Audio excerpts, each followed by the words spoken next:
Roy Suryo, Rismon dan tim penggugat ijazah Jokowi dibuat kaget. Sebab pengamat politik dan kritikus Rocky mendadak membela Presiden ke-7 RI tersebut.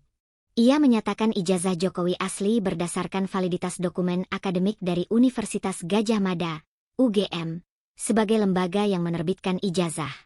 Kalau UGM menyatakan asli, ya sudah, ijazah itu asli.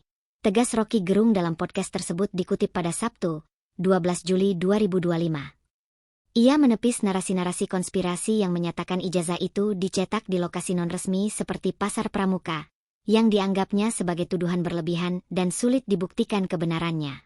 Baginya legitimasi UGM tak bisa diragukan. Namun, Rocky Gerung menilai lain. Ijazah Jokowi itu asli, tapi pemiliknya palsu, ungkap Rocky. Hal ini memicu perdebatan. Namun banyak yang menilai ucapan itu sebagai sindiran dan kritik filosofis sekaligus politis akan status Jokowi sebagai alumni UGM. Pemilik palsu, sebagai sindiran bahwa kebijakan dan tindakan Presiden Jokowi tidak mencerminkan sebagai seorang sarjana lulusan UGM. Rocky tidak menyerang dokumen, melainkan mempertanyakan apakah sang pemilik ijazah itu menjalankan amanah intelektual yang melekat pada gelar kesarjanaannya. Rocky malah curiga adanya keanehan jika isu ini justru dibina oleh pihak Jokowi sendiri. Terkait peran partai pengusung, seperti kemungkinan PDIP turun tangan, Rocky menilai tidak perlu.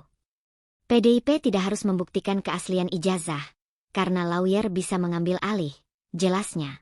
Sengketa dan penyelesaiannya berada di jalur hukum, bukan panggung politik partai. Sementara itu, Roy Suryo siap menghadapi gugatan balik Jokowi jika ijazahnya asli, begitupun Rismon Sinaipar. Ahli telematika dan digital forensik ini mengatakan, mereka tidak mencemarkan nama baik Jokowi, namun masih dalam koridor penelitian.